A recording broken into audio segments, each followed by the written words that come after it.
ओम श्री शक्ति नमः। ओम श्री शक्ति नमः। ओम श्री शक्ति नमः। चतुर्थ अंश 10वां अध्याय।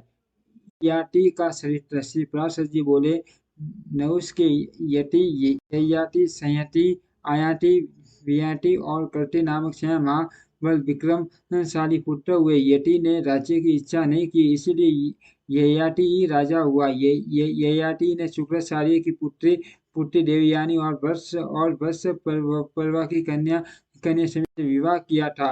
उनके वंशज के संबंध में यह श्लोक प्रसिद्ध है। देवयानी ने यदु और टूर्वसु को जन्म दिया तथा वर्ष पर्वा की पुत्री शमिष्ठा ने दुआ, अनु और पुरु को उत्पन्न किया।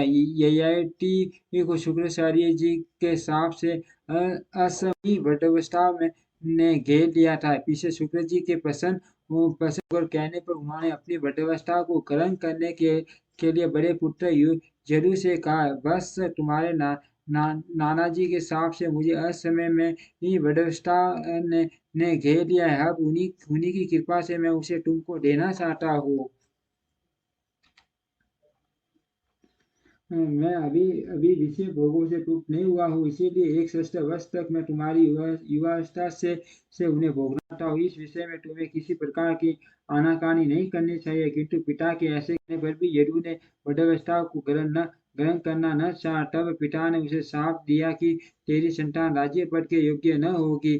फिर राजा ययाति ने टूर्वसु दुआ और अनु से भी अपना यौवन लेकर वृद्धावस्था ग्रहण करने के लिए कहा तथा उनमें से प्रत्येक के स्वीकार करने पर उन्होंने उन सभी को शाप दे दिया। अंत में सबसे शर्मिष्ठा के पुत्र पुरुष से भी वही बात कही तो उसने अति नम्रता और आदर के साथ पिता को प्रणाम करके उदारता पूर्वक कहा, यह तो हमारे ऊपर आपका महान अनुग्रह है। ऐसा कहकर पुरु ने अपने पिता की वृद्धावस्था ग्रहण कर उन्हें अपना यौवन दे दिया।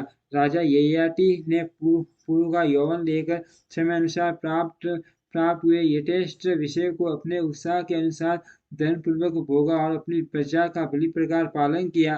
फिर विश्ववासी और देवयानी के साथ विविध भोगों को भोगते हुए मैं कामनाओं का अंत कर दूंगा। ऐसे सोचते सोचते वे प्रतिदिन भोगों के लिए उत्कंठित रहने लगे और निरंतर भोगते रहने से उन कामनाओं को अत्यंत प्रिय मानने लगे।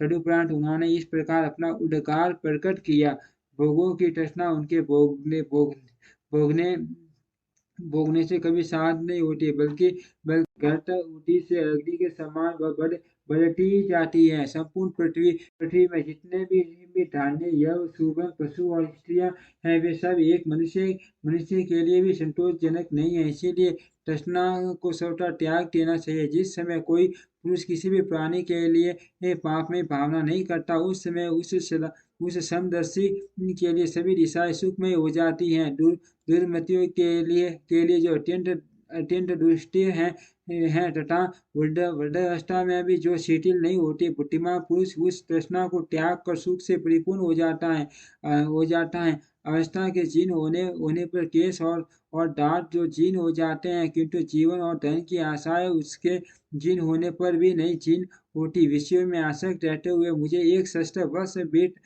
गए, फिर भी नित्य ही उनमें मेरी कामना होती है।